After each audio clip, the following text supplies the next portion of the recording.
Sí, ya estamos. 1, 2, 3. Bueno, déjame. Primero me busco aquí en los grupos para saber que ya estamos. Ahí está. Ahora sí.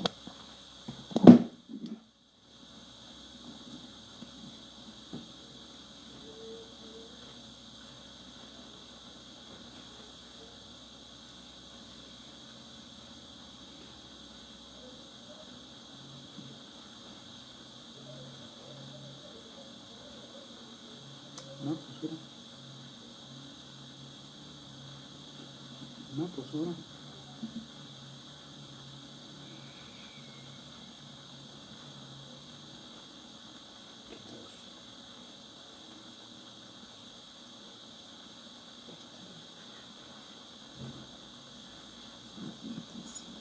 Hola. ¿No es la primera? ¿Sí? Sí. Sí. Puntual. Mi Carlita también ya está.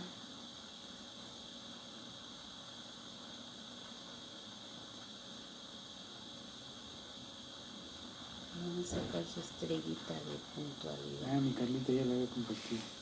¿Ya lo compartió mi Carlita? Ya la había compartido. No, bueno. Gracias. Ya nos hizo el favor, doña Carlita. Bueno, sí, 1, 2, 3. Bendiciones, mis amaditas. Ustedes que ya están conectadas conmigo, bienvenidas.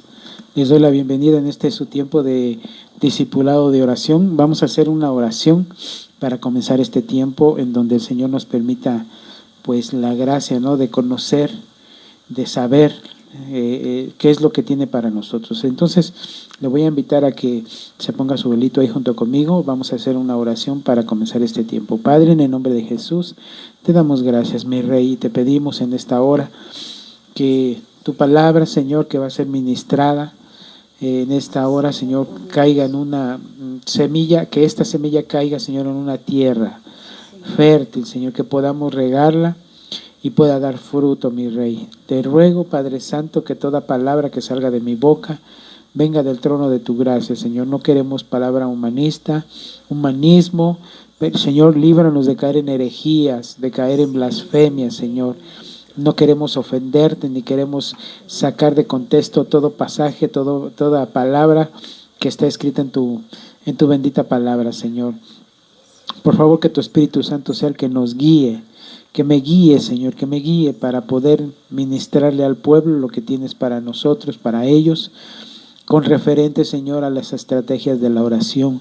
Te damos gracias en el bendito nombre de Jesús. Amén, amén y amén. Gloria a Dios. Pues bienvenidas, mis amadas hermanitas. Usted que ya está conmigo ahí conectada, bienvenidos. Vamos a comenzar este tiempo que es nuestro tiempo de discipulado de oración. Qué importante para nosotros es conocer las estrategias. Fíjese que ayer se me ocurrió ver uno de los videos que tenemos ahí en el canal de YouTube. Tenemos unos videos tenemos los videos que hemos subido de las prédicas, discipulados, enseñanzas, todo lo que hemos ministrado en la iglesia. Yo estaba viendo un video acerca de lo que es la guerra espiritual, lo que llamamos la interdicción. No sé si usted se acuerda que yo lo di, en donde hablaba acerca del ataque aéreo, en donde en lo natural, cuando un ejército va a ir a la guerra, envía también dentro de lo que es la estrategia de guerra, envía aviones para reconocer el área donde van a atacar, y esos aviones no solamente reconocen el área, sino que buscan objetivos en donde pudieran estar los enemigos con su armamento para destruirlo. Entonces, ese ataque aéreo lo que hace es destruir los blancos o lugares donde el enemigo tiene su armamento o está él escondido. Entonces estaba viendo ese video, no me dejaba ver que la Biblia nos deja ver que en la oración hay un ataque aéreo. Primero tenemos que buscar el ataque aéreo. Si usted lo quiere ver, busque el video de Guerra Espiritual, la interdicción, y se acordará de lo que yo le compartí en ese día. Entonces, hermano, vamos a seguir viendo lo que es, perdón que me estoy un poquito como nervioso, pero vamos a seguir viendo lo que es la conquista de la tierra prometida. Mire, qué importante es conocer y saber qué enemigos son a los que vamos a enfrentar, qué enemigos son los que vamos a derrotar, o mejor dicho, el Señor nos los ha entregado en nuestra mano. No sé si usted haya dimensionado esa estrategia, pero la Biblia nos deja ver que cuando el pueblo de Israel iba a entrar a Canaán, Dios le dice que hay 7 naciones, eso ya lo hemos visto. Hay 7 naciones más fuertes y más poderosas, dice la Biblia. Entonces, pero después le dice el Señor, yo las he entregado en tu mano. Le dice, yo las he entregado en tu mano. Así es que cuando las derrotes y poseas la tierra que yo te di por heredad, entonces llama la atención, hermano, que ya todavía el pueblo de Israel todavía no pasaba esa tierra y ya el Señor ya le había entregado en sus manos al enemigo para derrotarlo, no importando el tamaño, la estatura, la cantidad, lo poderosos, porque inclusive la misma palabra nos deja ver, ¿verdad? Vamos a comenzar con este pasaje, el pasaje que hemos tomado como base desde un principio, en donde nos deja ver la bendita palabra de Dios, que el Señor, mire lo que le dice al pueblo de Israel, Deuteronomio 7:1, dice, cuando Jehová tu Dios te haya introducido en la tierra en la cual entrarás para tomarla. Entonces, mire, hermano, no le está diciendo, entra para ver si la puedes tomar, a ver qué puedes hacer, a ver si puedes lograr algo, rescatar. No le dice así, sino que le habla con una seguridad en donde uno debería de tener la actitud de que las cosas que Dios nos ha entregado en nuestra mano ya están derrotadas, porque le dice, cuando te haya introducido en la tierra en la cual entrarás para tomarla, y haya echado de delante de ti a muchas naciones. Entonces, hermano, el que va a pelear la batalla por nosotros es Dios. Él es el que pelea las batallas. No sé por qué a veces nos afligimos, no sé por qué a veces nosotros estamos peleando batallas solos. Eso es el peor error que puede hacer un cristiano, con todo respeto se lo digo. El peor error que puede hacer un cristiano es querer pelear las batallas él solo, querer salir adelante él solo, pensar que por el hecho de ya llevar años en el Evangelio, estar sirviendo en un área, parecer estar firme en un área, hermano, a veces vienen ataques, a veces vienen pruebas, a veces vienen tentaciones. Bueno, las pruebas van a venir siempre. Las pruebas nunca van a dejar de venir a nuestra vida, porque es una forma que Dios tiene para moldear nuestro carácter, para que nosotros cambiemos nuestra forma y estilo de vida que llevábamos anteriormente. Pero las tentaciones siempre van a venir. El ataque del enemigo siempre va a estar presente. Entonces nosotros debemos de conocer, hermano, contra qué enemigo. Por eso la Biblia, el apóstol Pablo decía que de Satanás no ignoramos sus maquinaciones, porque lo que nos está tratando de decir la Biblia, el Señor, es que nosotros no ignoremos lo que Satanás o el enemigo está tramando en contra de nosotros. Mire, hay una película muy buena que está basada en la Segunda Guerra Mundial. Entonces, no sé si usted sabía, pero los alemanes se comunicaban una de sus tácticas de guerra, sus tácticas de ataque, era que se comunicaban entre ellos en una clave especial que nadie podía descifrar ni entender, sino solamente los oficiales de alto rango que ya habían sido pues adiestrados para esos códigos, para esas claves.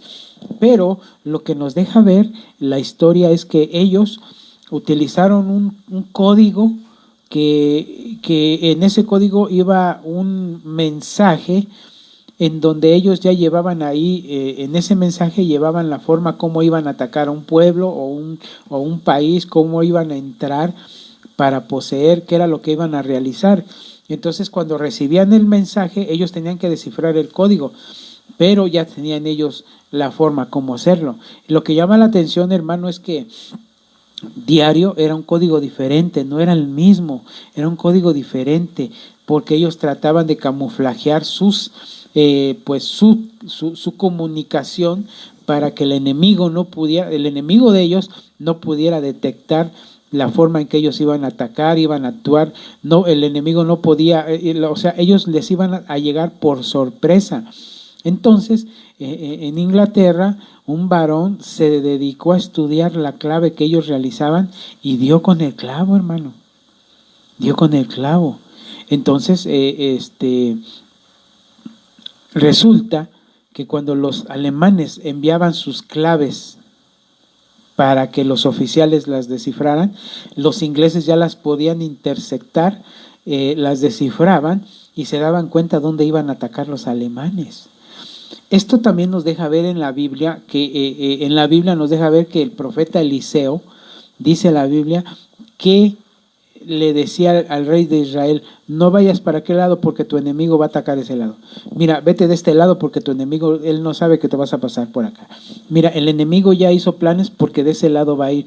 Dios le revelaba a Eliseo que le fuera a decir al rey de Israel que no atacara ciertos lugares o que no avanzara hacia ciertos lugares porque el enemigo iba a estar ahí, que inclusive los enemigos decían: ¿cómo es posible que Israel sepa dónde vamos a atacar, dónde vamos a estar? Hay una persona que nos está dándole la información a Israel.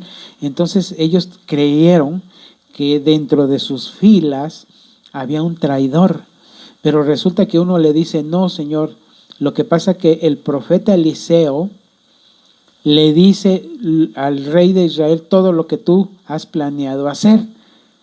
Entonces dice la Biblia que este rey envió su ejército a apresar a Eliseo, y es cuando Giezi, más bien el criado de Eliseo, se asusta de ver todo ese ejército, y es cuando Eliseo le dice al Señor: Señor, ábrele los ojos al siervo para que vea. Entonces dice la Biblia que le abrió los ojos y vio un ejército gigantesco que estaba para defender a Eliseo. ¿Por qué le digo esto, hermano? Porque son estrategias que el enemigo tiene y que nosotros tenemos que conocer. Hermano, no pelee usted solo, no vaya a la batalla usted solo, no busque usted ir a la guerra usted solo, hermano, porque si no va preparado, vamos a salir hechos, digámoslo, como decimos aquí en México, pedazos, hermano. Lo van a hacer pedazos el enemigo. Entonces, vemos aquí que Deuteronomio 7:1 nos habla de 7 naciones que estamos estudiando. Estamos estudiando a los heteos, a los gergeseos, al amorreo, al cananeo, al fereceo, al heveo y al jebuseo. Y si usted se acuerda, ya vimos algunos de estos. Ya los vimos cómo operaban, cómo actuaban. ¿Por qué le cuento esto? Porque es necesario que nosotros sepamos cómo está actuando el enemigo para que no nos gane en ventaja. No ignoremos sus maquinaciones, que no gane ventaja hacia nosotros. Mire, Deuteronomio 7:2 dice: y cuando el Señor tu Dios los haya entregado delante de ti, los haya entregado, o sea, el Señor los va a entregar en nuestras manos. El enemigo ya está derrotado. ¿Por qué permitir que el enemigo nos derrote? No sé si dice amén. Y los hayas derrotado, los destruirás por completo, no harás alianza con ellos, ni te apiadarás de ellos. Entonces, hermano, tenga cuidado con hacer alianzas con el enemigo. Usted me va a decir: ahí, hermano, ¿cómo voy a hacer alianza con el enemigo cuando queremos pelear las batallas solos? Cuando no pedimos consejo, cuando no nos ministramos, cuando no vamos con alguien que nos pueda asesorar o ayudar acerca de un problema, un conflicto o una situación que estemos viviendo. No sé si me dice amén. Todos pasamos por conflictos, todos pasamos por pruebas, todos pasamos, hermano, por un momento en donde el enemigo nos va a estar atacando. Y más cuando sabe que nosotros estamos firmes caminando, sirviéndole al Señor. Eso es lo que ellos no quieren, nos quieren desanimar, nos quieren hacer caer, nos quieren hacer voltear nuestra mirada atrás. Pero para eso es este tiempo, hermano. Espero yo que usted aproveche cada tema que damos, cada tema que estamos ministrando, porque esos temas nos están ayudando a derrotar al enemigo. Ya está derrotado, ya está entregado. Simple y sencillamente tenemos que poseer esa tierra. Ahora, esa tierra nos deja ver la Biblia que es una tierra que fluye leche y miel. Usted sabe que es una vida de bendición, una vida donde, hermano, perdone, ya no va a haber enfermedades, ya no va a haber padecimientos. Entonces es bien difícil conquistar esa tierra. Entonces me llama mucho la atención, amado hermano, que pues la Biblia nos deja ver cuánto tiempo tardó el pueblo de Israel en conquistar esa tierra. Mire, ya vimos los jebuseos, ¿se acuerda que ya vimos los jebuseos? Déjeme ver si hay comentarios. De una vez le hago mención. Si usted quiere hacer un comentario, una aportación, si usted quiere platicar conmigo, este es un discipulado en donde yo quisiera interactuar con ustedes para que ustedes me pongan en cuenta su punto de vista de lo que está usted aprendiendo, lo que está usted recibiendo. Ya vimos a los jebuseos. Acuérdese que los jebuseos, quiere decir, jebuseo significa pisoteado, es decir, lugar para trillar. Esto nos habla de que el jebuseo busca acusarnos ante la familia, condenarnos en la iglesia y separarnos de Dios. Oiga esto, si usted ha tenido conflictos, si usted ha vivido momentos muy, muy difíciles en su vida, tenga cuidado con que el jebuseo venga y le empiece a ministrar en su cabeza acusación. Delante de su familia lo va a empezar a acusar. Hiciste esto, hiciste aquello, no debiste hacer esto, no debiste hacer aquello, ya ves, por eso te sucedió esto, por eso te pasan estas cosas. Entonces el jebuseo empieza a atacar la mente, hermano, para acusarnos delante de la familia y después condenarnos en la iglesia. Ya no querer platicar con nadie, ya no querer acercarse con nadie, ya no querer, hermano, convivir con nadie, porque trae un problema de casa, que el jebuseo ya lo acusó allá y cree que en la iglesia lo van a condenar, lo van a señalar, le van a, hermano, no es así. Por eso le digo, no pelee la batalla solo. Y al final lo van a separar. Lo que el jebuseo busca es separarnos de Dios, de la congregación, de la familia, de la comunión con Dios. No sé si me dice amén. Permíteme, déjeme ver un detalle aquí. Sí se ve. Sí se ve. Ok. Entonces también, ¿se acuerda que vimos a los heteos? Los heteos nos hablan de terror, temor, miedo, depresión. Mire qué forma de atacar de los heteos. Si usted logra derrotar al jebuseo, logra salir airoso en contra del jebuseo, va a venir el heteo. Y el heteo, hermano, va a buscar que en nosotros haya sentimientos de terror, de temor, de miedo, depresión, de ansiedad. Eso es por causa del heteo, porque el heteo sabe, hermano, que estos síntomas que se presentan, estos sentimientos que se presentan en nuestro cuerpo, nos debilitan, hermano. Está comprobado científicamente que un cuerpo puede ser debilitado por causa del temor, del terror, de la depresión. Puede ser debilitado aún en nuestras defensas, hermano. Nuestras defensas pueden ser debilitadas y poder ser presa fácilmente de una enfermedad, por muy simple que pareciera. No sé si me dice amén. Mire, se bajan tanto las defensas que si a usted le da una gripa, que es una gripa, usted va a pensar que es COVID. Es tanto el temor, es tanto el temor psicológico que crea el heteo alrededor de nosotros, que puede hacernos pensar cosas que no son y debilitar nuestra mente, debilitar nuestros sentimientos, debilitar aún nuestro cuerpo. No sé si me dice amén. Mire, los heteos trabajan con un espíritu inmundo llamado Fobos. Este Fobos es encargado, hermano, de infundirnos temor. De ahí, de esta palabra Fobos, De hecho, Fobos, hermano, es un espíritu. Fobos es un espíritu. Entonces, hermano, usted sabe que esa palabrita Fobos la emplean para todo hoy en día. Fobia, ¿cómo le llaman a los que a los que atacan a los de la comunidad LGBT? Usted se acuerda conmigo. Acuerde. Es que mi esposa dice que anda fuera de circulación.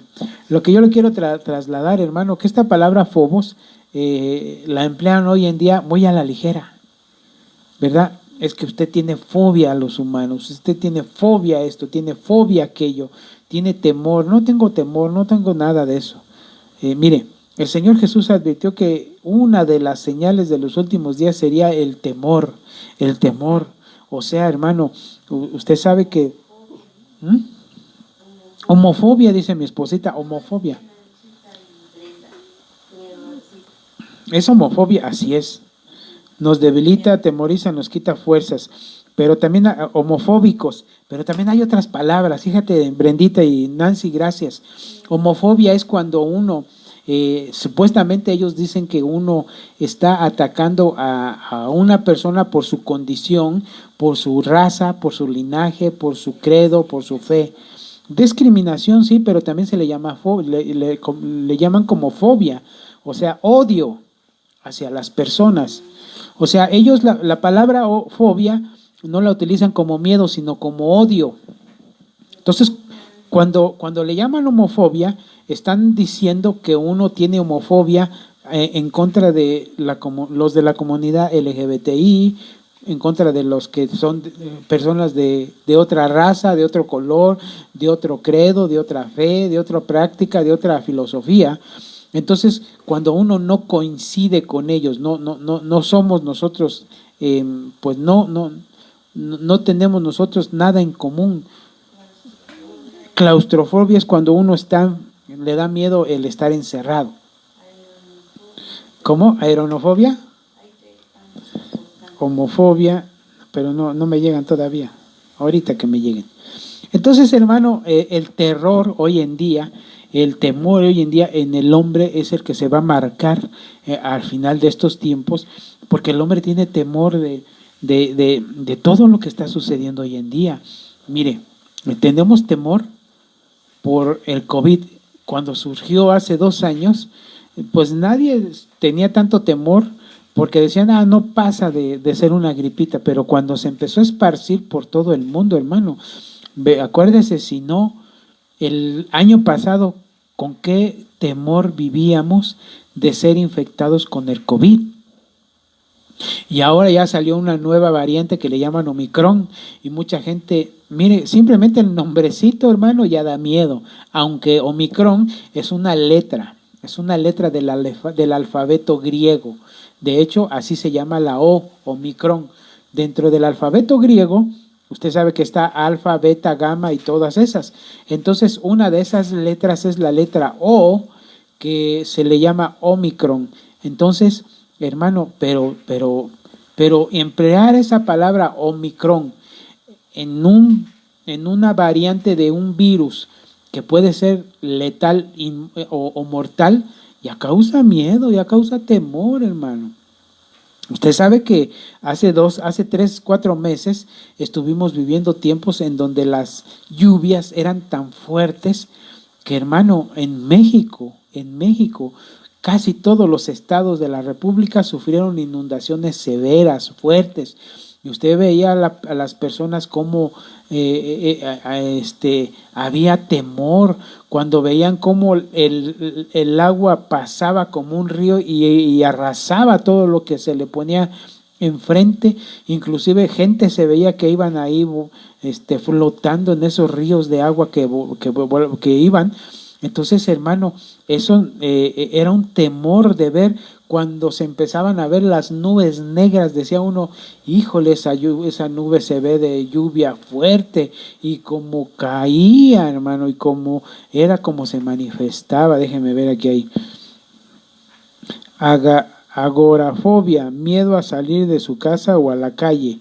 yo sabía que, bueno, amén, amén, yo sabía también que claustrofobia es miedo a estar encerrado, ¿verdad? Pues agorafobia dice que es miedo a salir de su casa o a la calle. Mire, mi hermanita, esta palabrita agorafobia se puede emplear hoy en día con el hecho de ver las noticias cuando vemos los asaltos en las combis, ¿sí o no? Precisamente hace ratito estaba yo platicando con mi hermanita, ¿no? Estábamos platicando y hablábamos de eso, porque me decía, y le comentábamos que aquí en la casa pues casi todo el día está la televisión prendida, tenemos encendida la televisión. Entonces me decía que si veía las noticias, le digo, pues ya casi no, porque pues siempre lo mismo, y inclusive eso como que me afecta un poco ver todo lo que está sucediendo. Entonces ella decía, pues es de temer, porque ya uno ya tiene miedo a salir a la calle y escucha una motocicleta y ya piensa que ya lo van a asaltar, se va a subir a una combi y cuando alguien abre la puerta y le ve usted la cara, aunque no vaya a asaltar, ¿a poco no le da miedo verlo? Entonces, como dice aquí mi hermanita, miedo es agorafobia, miedo a salir a la calle. Hoy en día ya muchos ya tienen miedo de salir a la calle, de que los vayan a asaltar, los vayan a agredir, una bala perdida. Entonces, hermano, eso es lo que los ateos están manifestando hoy en día en el ser humano. Pero imagínense en el cristiano. Un cristiano puede tener miedo, amén, sí lo puede tener, pero hay un miedo natural, hay un temor natural. Ese temor es el que Dios nos permitió tener para que nos den señales de alerta a nuestro cuerpo y alejarnos de la situación que se pueda presentar. Pero hay gente, hermano, que tiene temor de todo, ¿verdad? Llueve, que tiene temor de llover. Que hace mucho calor, tiene temor de salir a la calle y se vaya a deshidratar. Que tiene temor de una pequeña gripa. Tiene temor de que alguien se acerque, ya tiene calentura. Hermano, hoy en día estamos viviendo tiempos de temores, ¿verdad? No sé si usted ha visto el cambio climático. Mire, de hecho yo he hecho mucho énfasis en ese sentido de que el cambio climático es un anuncio, yo creo para mí, es el anuncio más fuerte que podemos ver en la Biblia de la llegada del Señor Jesús, el cambio climático. ¿Sabe por qué? Porque lo que está provocando el cambio climático es que los polos se deshielen. Y usted sabe que según la Biblia nos deja ver en el libro de Job, que en los polos está la entrada al abismo. Cuando Dios cerró la puerta del abismo, dice la Biblia que la selló con agua convertida en piedra, o sea, en hielo, pues.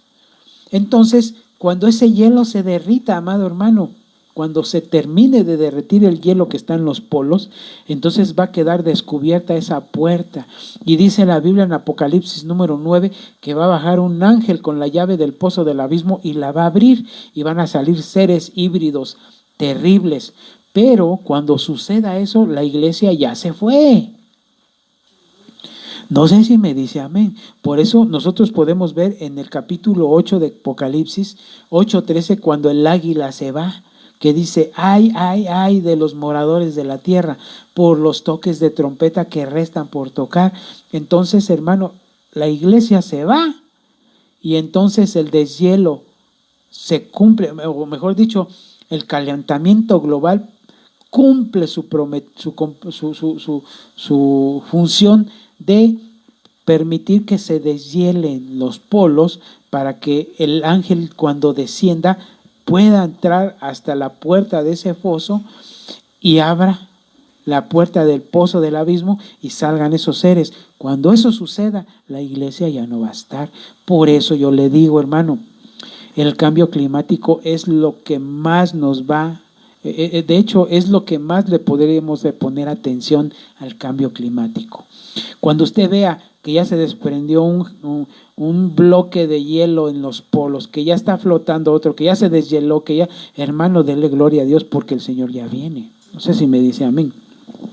Entonces voy a seguir yo con lo que es la sinergia de los cananeos. ¿Se acuerda que vimos que la sinergia era actuar de dos o más a la vez? Entonces vimos que los cananeos, otro de los enemigos de nosotros que tenemos que derrotar, que de hecho ya están derrotados, son los cananeos. Usted sabe que los cananeos, yo le enseñé que trabajan con el materialismo, con el Dios de las riquezas y con el devorador. El Dios de las riquezas, la Biblia nos deja ver en los originales que es Mamón, o sea, el Dios de las riquezas. Es un Dios, hermano, es un Dios, no es una potestad, no es un demonio, no es un espíritu inmundo, es un Dios. Pero si usted lo ve, es un Dios con D minúscula, o sea, un caído. Los que tienen años con nosotros y tienen doctrina, saben a lo que me refiero con esto. Mamón es un Dios, ¿verdad? Entonces vimos que el materialismo apela a la avaricia de los hombres. El mamón hace que los hombres se enamoren, amen más las riquezas que a Dios, y el devorador dice que el que consume, destruye, desgasta. No sé si me dice amén. Entonces, el devorador, ¿qué devora, hermano? El devorador devora cosechas. Mire, alejaré de vosotros al devorador, para que no arruine el fruto de vuestra tierra, para que no sea estéril la viña de vuestro campo, dice Yahvé Shabbat. Yahvé Shabbat. Yahvé Shabbat quiere decir Jehová de los ejércitos. Pues, mire, cuando puse este pasaje del devorador, yo he escuchado predicadores que dicen que el devorador es Satanás. Y reprendemos a Satanás por nuestras finanzas. Perdón, hermano, Satanás, en este pasaje, que el Señor lo reprenda en el nombre de Jesús, pero en este pasaje el devorador no es Satanás. El devorador es un espíritu que se encarga de devorar la semilla que nosotros sembramos. Es un devorador. O sea, si me dice amén. Por eso dice aquí Malaquías 3:11, este es un pasaje muy socorrido cada vez que se da el rema de la ofrenda, para hacer ver acerca de lo que es el diezmo. Usted sabe que el diezmo, cuando uno diezma, dice Dios, traer los diezmos al alfolí y hay alimento a mi casa. Dice esto, Señor, y probarme en esto. ¿Cómo podemos probar a Dios? Dígame, ¿cómo podemos probar? ¿Verdad que no hay forma de probar a Dios? Solamente hay una forma. La Biblia nos deja ver que hay una forma de probar a Dios y es mediante el diezmo. Por eso dice, traer los diezmos al alfolí y probadme en esto, dice.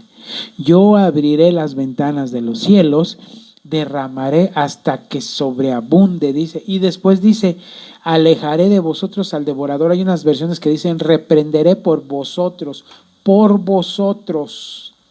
al devorador, para que no arruine el fruto de vuestra tierra, para que no sea estéril la viña de vuestro campo, dice Yahvé Shabbat. Mire, ¿qué es lo que quiere el devorador? Comerse la semilla que usted está sembrando. Usted sabe que una cosa es el diezmo y otra cosa es la ofrenda. La ofrenda es una semilla que estamos sembrando y la semilla tiene que dar fruto, y ese fruto es lo que el enemigo quiere impedir que se dé. Entonces, ¿qué es lo que hace? Viene el devorador y trata de comer esa semilla. Pero ¿cómo podemos evitar que ese devorador venga a comer la semilla? Cuando usted diezma. Cuando usted y yo diezmamos, Dios espanta a ese devorador, Dios lo aleja, no permite que se coma esa semilla. Entonces ya está lista la semilla, hay que empezarla a regar con la palabra. No sé si me dice amén. Fruto no es que usted traiga mucha gente a los pies de Cristo.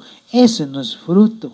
Porque si por fruto fuera el avivamiento para traer gente a los pies de Cristo, mire, hay organizaciones religiosas que como llenan sus templos. Mire qué fruto. Ese no es fruto. El fruto es su comportamiento, su forma de hablar, su forma de vestir, su forma de vivir, su forma de caminar en el Evangelio, cómo trata a su familia, cómo trata a su cónyuge, cómo se comporta en la iglesia, cómo es lo que usted, mire, lo que hacemos, lo que nos ven hacer, esos son frutos, su comportamiento. ¿Ya salieron las malas palabras de su boca? ¿Ya salió de su vida las adicciones?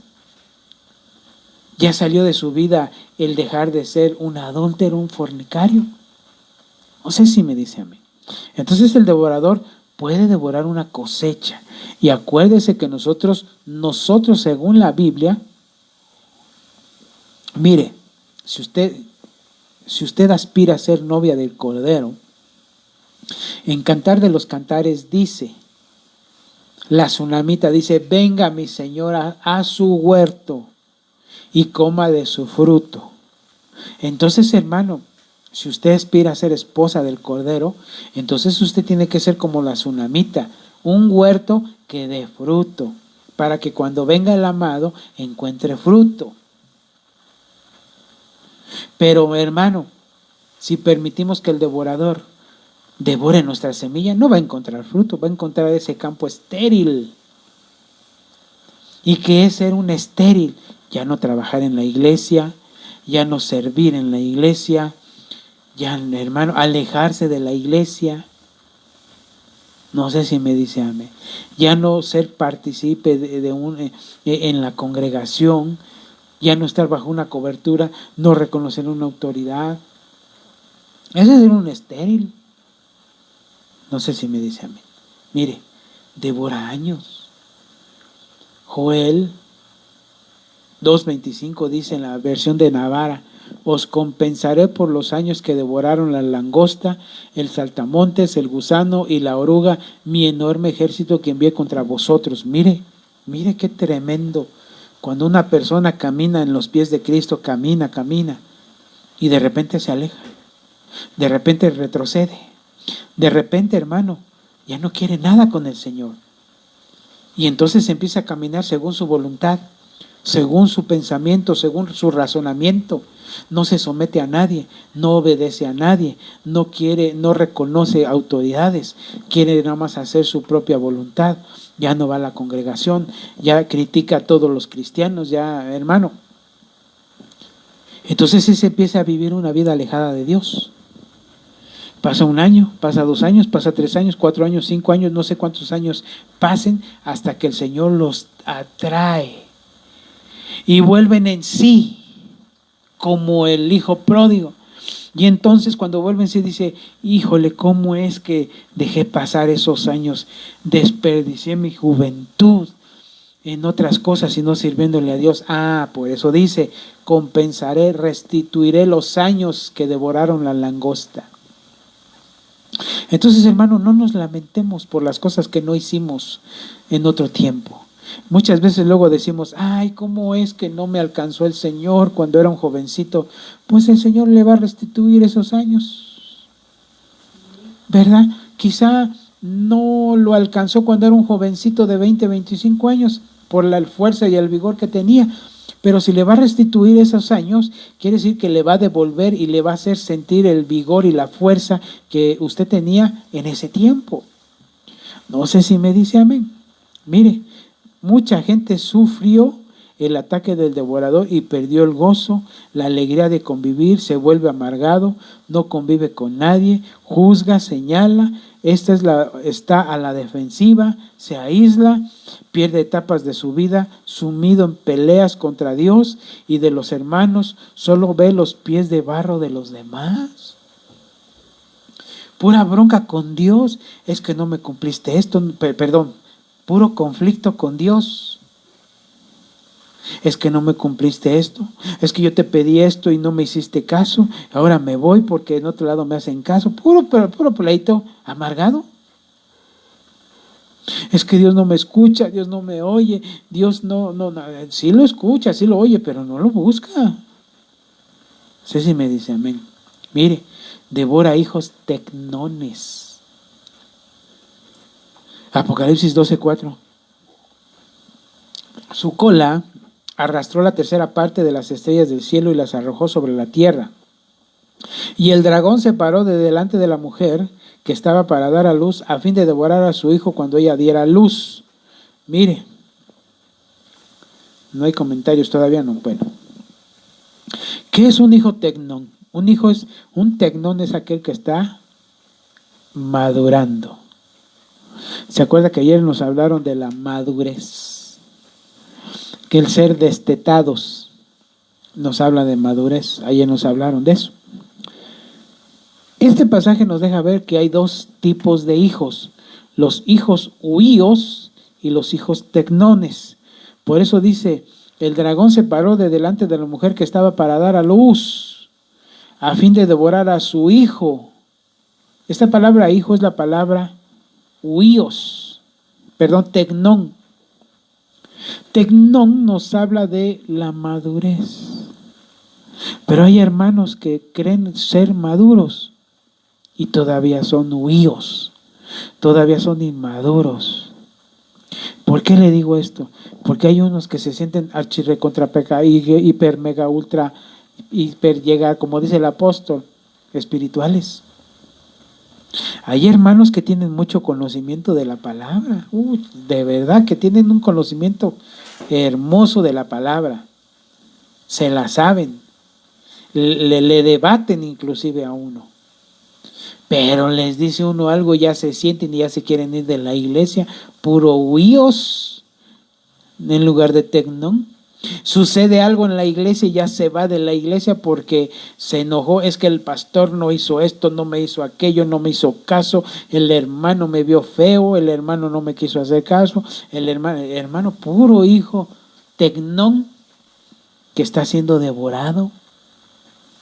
Tecnón significa maduro, con madurez, pero hay muchos que se sienten con madurez y de todo se sienten, hermano, como decimos en lo natural, se sienten ollitas de barro, de tlaquepaque, ¿verdad? Que por la fragilidad con la cual se les trata, hermano, se rompen con facilidad según ellos.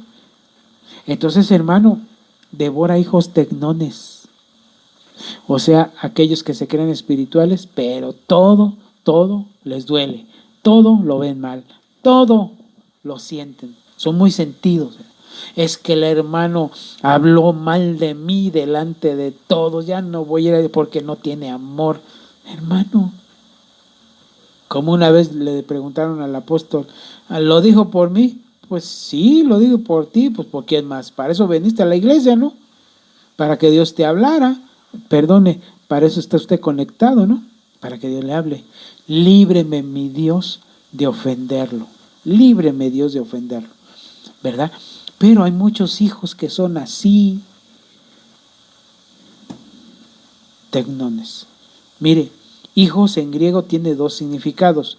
Uno que significa, el diccionario de Nuevo Strong le da el valor 5207, que significa juíos, que define un hijo maduro, y un hijo tecnón define un hijo carnal en proceso de maduración. El diezmo hace que el Señor reprenda al devorador, quien intenta devorar a nuestros hijos que están en la edad de tecnones. Voy a avanzar rápido porque quiero llegar a donde, con los gergeseos, que a final de cuentas es lo que nos interesa. Mire, gergeseo, otro de los enemigos de nosotros. La palabra gergeseo es la palabra girgashi, está en hebreo. La palabra hebrea, girgashi, que el diccionario de Números Strong le da el valor 1622.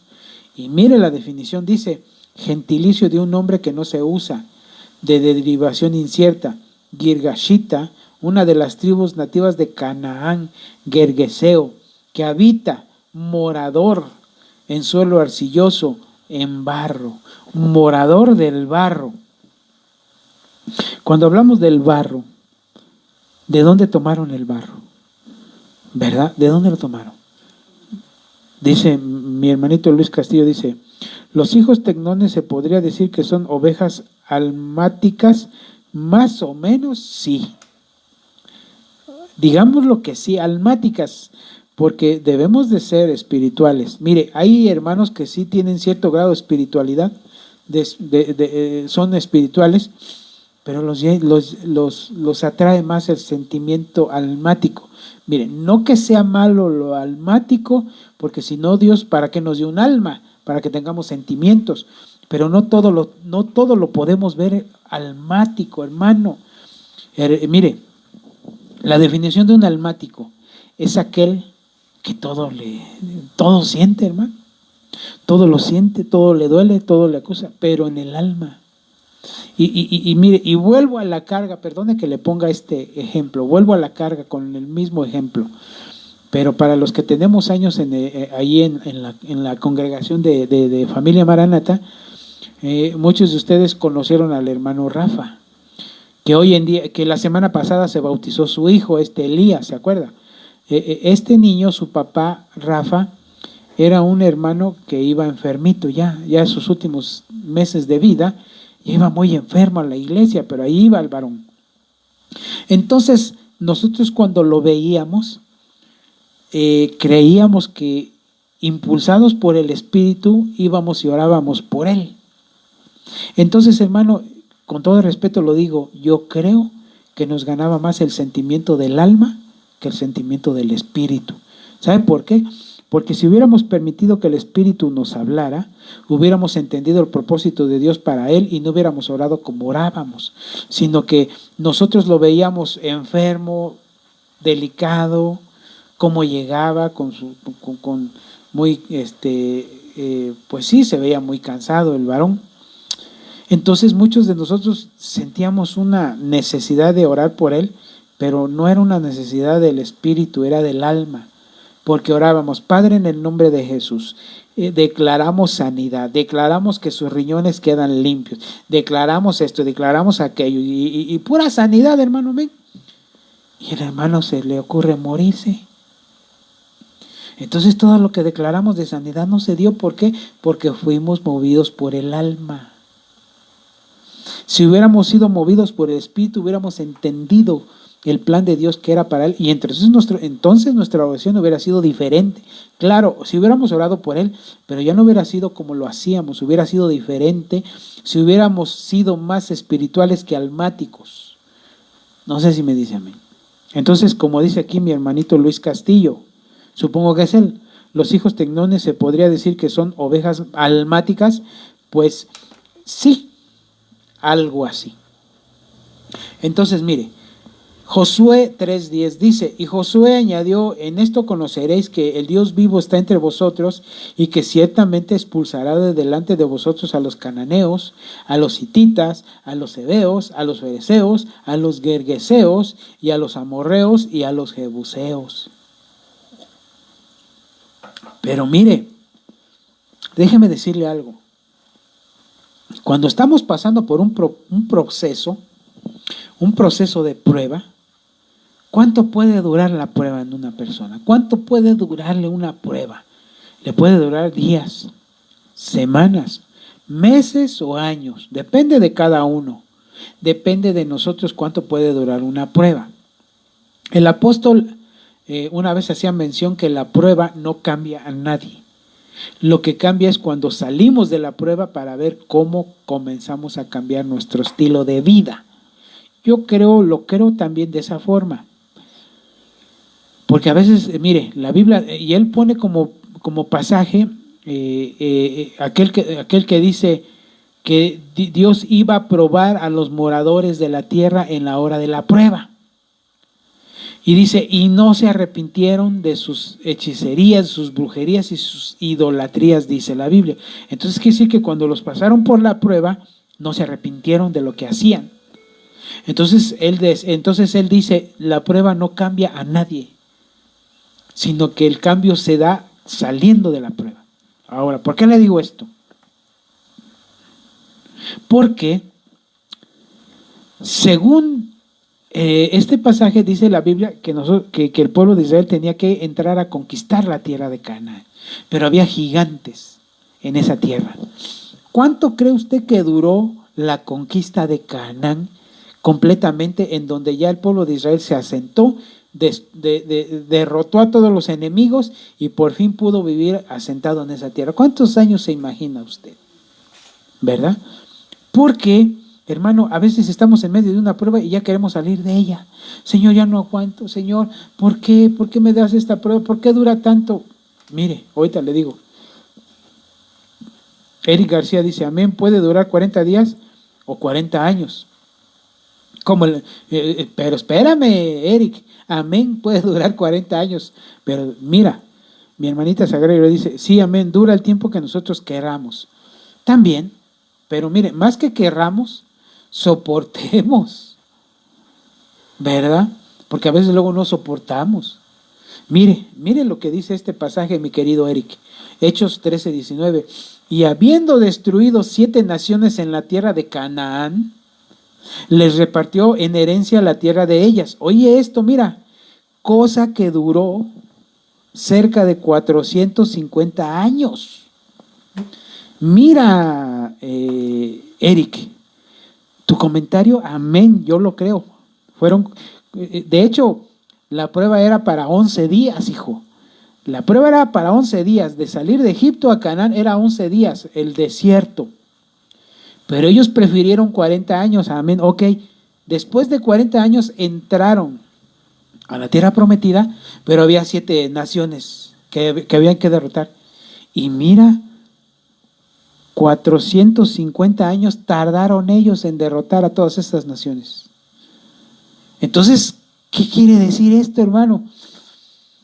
Que la prueba, hermano, para derrotar estas naciones, no es de unas semanas, no es de unos días, es de décadas, o sea, toda la vida. O nos vamos con el Señor, o viene por nosotros y se acaba la prueba, pero esto nos habla de que estamos viviendo en constante prueba.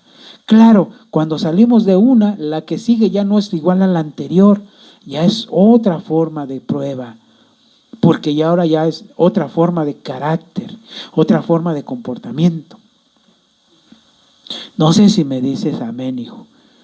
Mi hermanito Luis Castillo dice, la prueba dura conforme a la voluntad de Dios. Mire, mi hermanita, no es la voluntad de Dios es que nosotros cambiemos nuestro estilo de vida y nuestro carácter.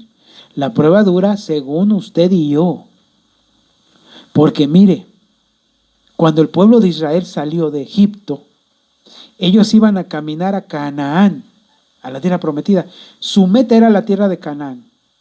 Y está, hermano, y la Biblia nos deja ver que el trayecto de Egipto a Canaán era 11 días. 11 días que Dios tenía planificado para ellos, probándolos en el desierto. Y resulta que cuando llegan a la tierra prometida, la ven de una forma que Dios no le agradó. Y entonces ellos se negaron porque dijeron, cómo extrañamos las cebollas, extrañamos los ajos, extrañamos los melones, extrañamos los pepinos de Egipto. Este pan inmundo, o sea, hermano, menospreciaron el maná. Entonces, cuando iban a entrar a la tierra prometida, dieron un informe falso acerca de la tierra prometida y Dios se enoja y los hace vagar 40 años. Entonces, no fue voluntad de Dios que vagaran 40 años, sino fue la consecuencia de no haberle creído a Dios. No sé si me dice amén. Con todo respeto lo digo, la prueba no es voluntad de Dios. O sea, la duración de la prueba no es voluntad de Dios, es lo que usted y yo podamos aguantar y soportar y salir adelante. La prueba, el tiempo de la prueba la determinamos nosotros. Israel determinó su tiempo de prueba, 40 años. Y a final de cuentas no entraron todos, nomás entraron 2. Y cuando entraron a la tierra, bueno, 2, hablando de la generación que salió de... mire, cuando la Biblia nos deja ver que entraron 2 a la tierra prometida, no está diciendo 2 literales, no. Está diciendo que la generación que salió de Egipto tardó 40 años en morir y surgir una nueva generación. Y de esa generación que salió de Egipto, los 2 que le creyeron a Dios fueron los que entraron junto con los que habían nacido en el desierto y era una generación nueva. Entonces, cuando la Biblia nos deja ver que dice, 2 entraron a la tierra prometida, 2 de la generación que salió de Egipto. Entonces, hermano, con todo respeto, la prueba no la determina Dios, la determinamos nosotros. Dios pone la prueba para ver qué hay en nuestro corazón. El tiempo lo determinamos nosotros. Porque mire, Dios ya le había dicho al pueblo de Israel que esas naciones ya estaban derrotadas, que ellos podían pasar a esa tierra a poseerla. Pero como ellos empezaron a hacer alianzas con esas naciones, como ellos empezaron a tener actitudes diferentes con esas naciones, no los expulsaban, no los derrotaban.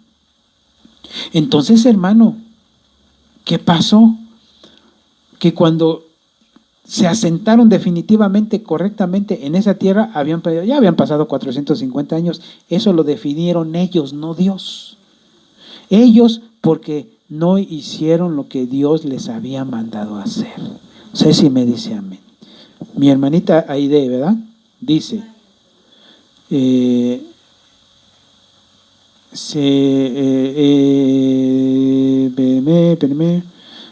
dice mi hermanita Lisbeth, termina una y comienza la otra. Amén, así es. Termina una y comienza la otra. Eso es, no lo podemos evitar, pero eso nos ayuda a perfeccionarnos. Amén. Él dice, he aquí los más que vencedores. Amén, mi hermanito, amén. Lisbeth dice, siempre seremos probados. Amén, así es. Mi hermanita Sagrario, depende de cómo peleemos. Pues por eso son estos tiempos de discipulado, de oración, para saber con quién y cómo vamos a pelear y no pelear solos, no peleemos solos.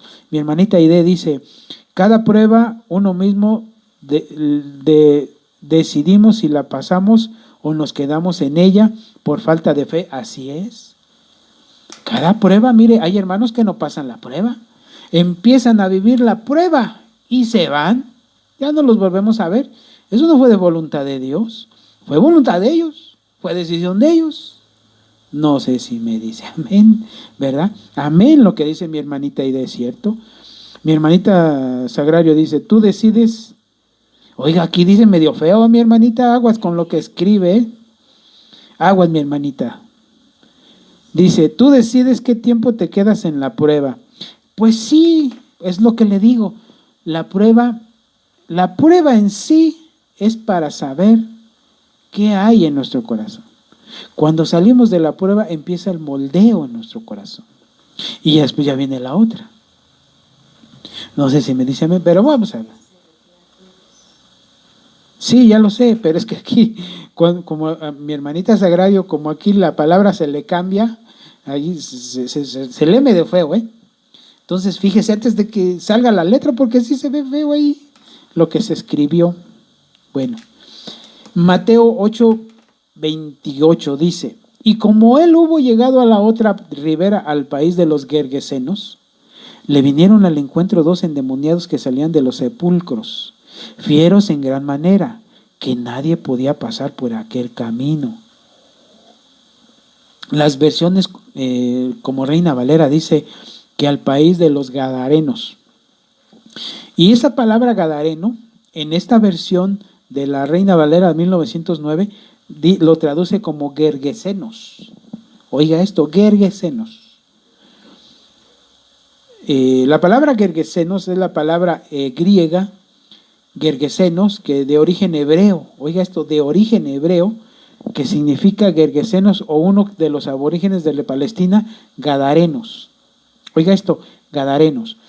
Pero la palabra Gergesenos tiene su origen en el hebreo. Con este numeral lo podemos encontrar en su etimología original hebrea, en la 1622, que es esta, mire. H, cuando usted encuentra la H antes del numeral, H significa hebreo y G significa griego. Entonces la palabra Gergesenos tiene su origen en la palabra hebrea Girgashi, que significa gentilicio de un nombre que no se usa, de derivación incierta, Girgashita una de las tribus nativas de Canaán, gergesenos, que habita morador en suelo arcilloso, o sea, gergeseo. O sea que ese endemoniado que le salió al encuentro a Jesús era un gergeseo, los que estamos viendo ahorita. Mire contra quién se enfrentó el Señor. Y si Él se enfrentó contra un gergeseo, ¿usted cree que nosotros no lo podremos hacer? Dice mi hermanita Sagrario, lo que pasa es que ya tenemos el conocimiento de cómo pelear la prueba, pero fíjese mi hermanita, amén, sí, pero hay pruebas diferentes. Mire, la prueba que viene para mí no es la misma que es para el pastor. La prueba que es para mí no es la misma mire, se lo digo de esta forma. Está el pastor y su esposa. Está el apóstol. La prueba del apóstol no es la misma de la de pastor. Entonces, la prueba de un pastor no es la misma de un anciano. La prueba de un anciano no es la misma de una oveja. Normal. Todos somos ovejas, amén, pero hay unas que son diferentes a otras. Entonces, la prueba, hermano, perdone que le diga esto, la prueba que yo viví hace poco, yo no sabía cómo iba a ser. Y como yo no sabía cómo iba a ser, no tenía las armas para pelear. Para eso es este tiempo. Para que cuando venga la prueba y la podamos identificar, ya tenemos las armas para poder pelear. Y no venirnos como, por eso decía el apóstol Pedro, no os sorprenda el fuego de la prueba como que algo les ha de haber sucedido sin conocerlo. Quiere decir, hermano, que para eso debemos de prepararnos. Para eso es este tiempo. Para eso es este tiempo, para prepararnos. Para que cuando venga la prueba, poder identificar qué tipo de prueba nos llega y entonces, como ya estamos preparándonos, mi responsabilidad como discipulador de oración es prepararlo a usted para que cuando venga la prueba, usted sepa cuál es y ya tenga las armas para pelear contra ella. Amén, mi hermanita. Así es. Mire, gergeseos. Porque muchas veces Marcos 5:4 dice, había sido atado con grillos y cadenas, pero él había roto las cadenas y destrozado los grillos y nadie era tan fuerte como para dominarlo. Entonces, hermano, ¿dónde vivían estos gergeseos? Mire dónde viven, de dónde vienen estos gergeseos y qué es lo que influencian. Mire, y le imploraba con insistencia, pero perdone, es que no lo tenía aquí. La finalidad, lo que le quiero mostrar aquí es que ellos vivían en los sepulcros, vivían en medio de los sepulcros, en medio de muertos. Hermano, ¿con quién se junta usted? ¿Con quién convive usted? ¿Quién es su mejor amigo? Usted, hermano, ¿considera a un cristiano como su amigo o a un mundano que es un sepulcro blanqueado? Cuando usted termina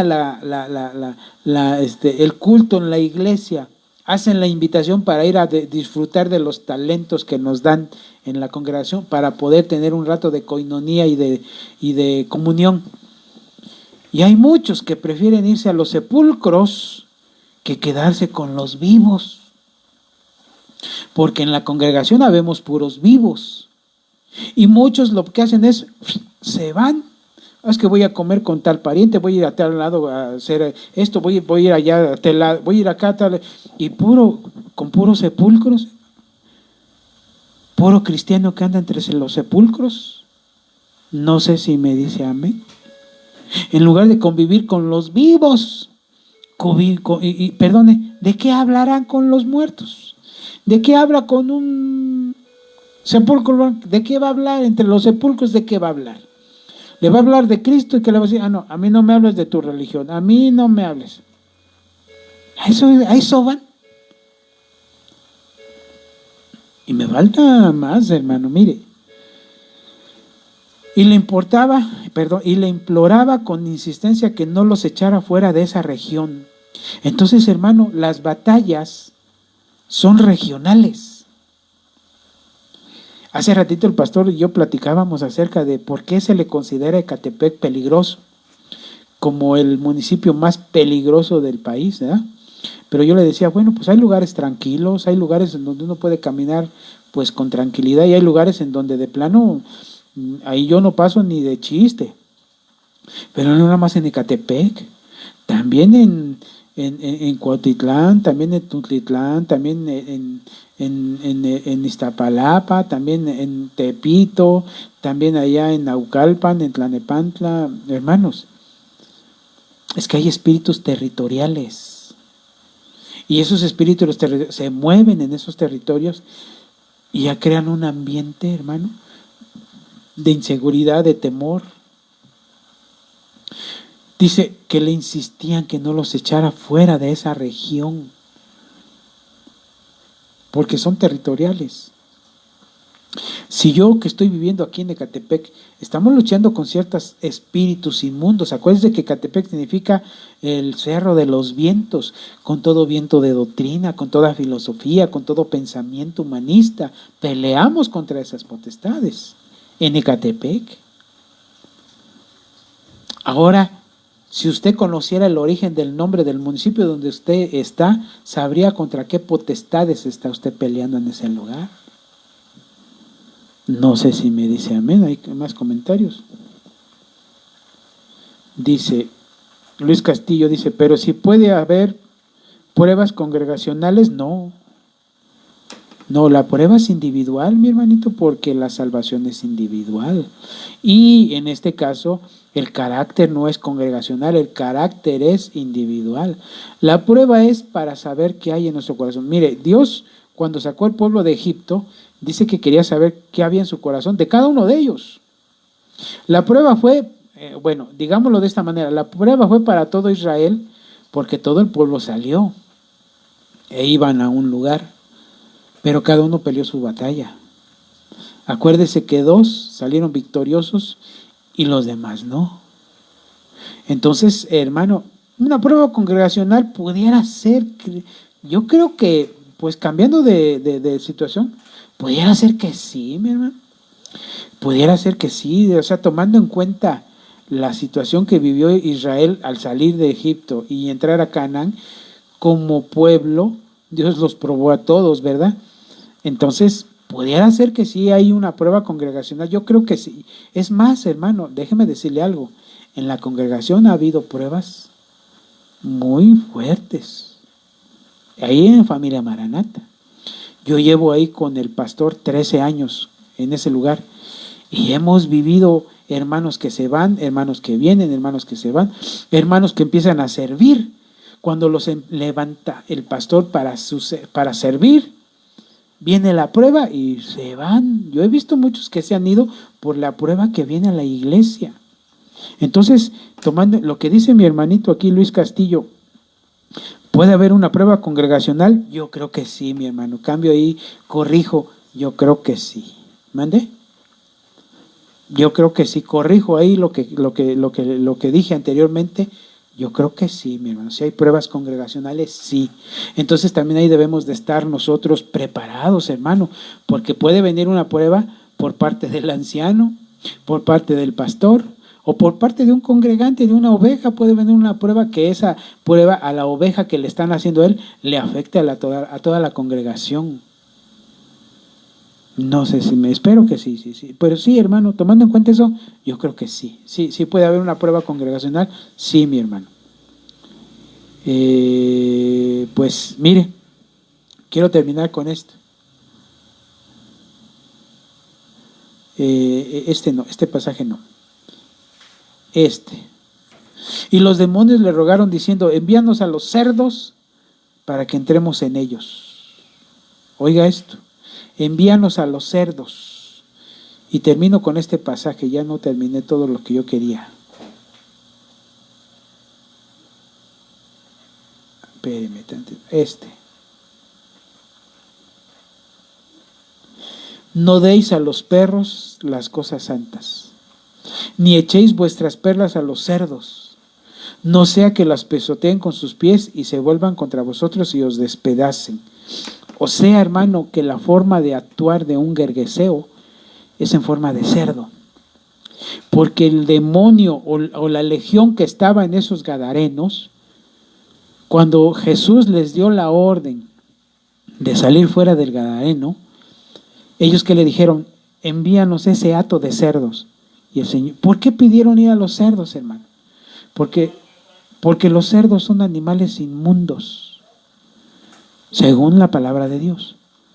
Entonces, esos demonios fueron a esos cerdos. Los cerdos en figura son espíritus inmundos. Entonces dice aquí, no deis a los perros las cosas santas, ni echéis vuestras perlas a los cerdos. Cuando la Biblia nos habla de perlas, nos habla de sabiduría, nos habla de conocimiento.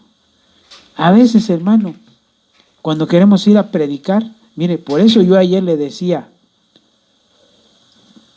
que cuando vayamos a predicar, no prediquemos doctrina.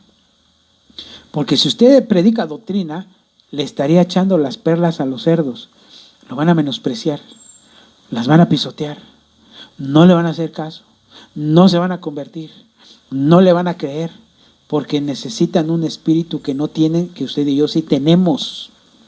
Nosotros tenemos un espíritu que nos hace comprender la doctrina. Pero cuando uno va y predica a los incrédulos y usted le quiere predicar doctrina, entonces, hermano, le está echando perlas a los cerdos. No sé si me está entendiendo. ¿Qué quiere decir eso? Que no van a menospreciar. Entonces, a veces, hermano, a veces aún, oiga esto, aún con los que son nacidos de nuevo, no aprecian la palabra de Dios. No la aprecian. Mire, ayer el pastor hacía una mención y yo creo lo mismo. Ayer habíamos reunidos más de 50 y cuando se conectan, a veces no se conectan ni 10. Ahorita hay 12, aquí tengo 12, 13. Tengo 13 conectados, gloria a Dios, por primera vez, hace rato que no tenía tantos. Pero hermanos, somos más de 50 en la congregación. Para que no se conecten a veces ni 10. Amén, gloria a Dios, para los que se conectan porque tienen el hambre, tienen el deseo. Pero a los que no se conectan, cuando uno les predique, cuando uno les comparte la doctrina, si no se conectan quiere decir que lo menosprecian. Mire, hermano, hay hermanos que llegan hasta tarde a la congregación. Llegan tarde, ya pasó la alabanza, está la prédica y llegan y está la prédica. ¿Será que aprecian la palabra de Dios? ¿O están influenciados por ese guergueseo? Porque hay hermanos que viajan desde lejos para llegar a la iglesia y a recibir y a dar. Y los demás que llegan tarde no aprecian la palabra. Entonces pudiera ser que uno les esté dando las perlas a los que no deberían de dársela. Con esta terminé, mi amado hermano. Que la gracia de Dios esté sobre ustedes y que entendamos que los guergueseos son como los cerdos, seres inmundos, que no hay que darle las perlas, que hay que tener cuidado cómo están atacando en contra de nosotros. Déjame hacer una oración para terminar este tiempo. Padre, en el nombre de Jesús, te doy gracias, Señor. Y te pido en esta hora que tu Espíritu Santo, Señor, venga sobre cada uno de nosotros. Nos hable, nos revele y nos dé entendimiento de las cosas que están por suceder y están sucediendo alrededor de nuestra vida, Señor. Que si tú quieres que cambiemos, Señor, ayúdanos, Señor, a cambiar nuestra forma de vivir. Que la gracia de Dios esté sobre cada uno de mis hermanos en esta hora y puedan discernir los tiempos que van a venir sobre cada uno de nosotros en tiempos de prueba. En el nombre de Jesús te damos gracias. Amén, amén y amén. Pues la vida, mi hermano, nos vemos la siguiente ocasión que nos permitan tener este tiempo de discipulado. La gracia de Dios esté sobre ustedes y nos vemos la próxima ocasión que el Señor nos lo permita. Amén y amén.